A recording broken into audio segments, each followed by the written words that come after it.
Once, in a quiet, picturesque village nestled at the base of a mist-shrouded mountain, there existed a legend of a female ghost who haunted the villagers for generations. The villagers called her the Lady in White. Her story was told around campfires, passed down from elder to child, and struck fear into the hearts of all who heard it. The Lady in White was said to be the spirit of a young woman named Isabella. She had lived in the village centuries ago, a striking beauty with raven black hair and piercing green eyes. Isabella was deeply in love with a young man from the same village, Antonio. Their love was passionate, and they had promised to marry each other. Tragedy struck one fateful winter's night.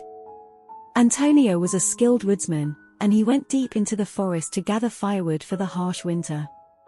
A fierce snowstorm swept through the region, and Antonio never returned. Isabella was consumed with grief and despair.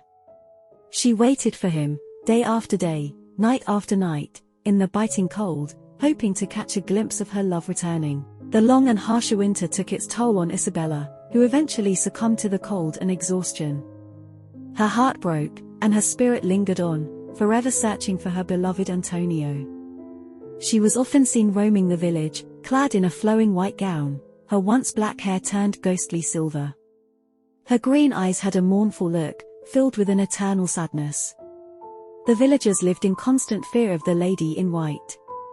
They would lock their doors tightly at night, for it was said that she would knock on them, seeking warmth and companionship. Her footsteps could be heard echoing in the narrow cobblestone streets, and those who crossed her path were often said to be cursed with misfortune. Generations of villagers tried to put her spirit to rest by searching for Antonio's remains deep within the forest, but their efforts were in vain. Isabella's spirit seemed to be tied to the village, forever destined to wander its streets in search of her lost love. Over time, as the village modernized and grew, the Lady in White's presence became less frequent. Her haunting cries became whispers in the wind, and her mournful footsteps faded into the past. Some believed that, perhaps, Isabella had finally found peace and joined her beloved Antonio in the afterlife. Today, the legend of the Lady in White lives on as a story to thrill and frighten, a cautionary tale about the power of love and the tragic consequences of loss. Travelers who pass through the village may still hear the echo of Isabella's footsteps on a moonlit night, a haunting reminder of a love that transcended death and time.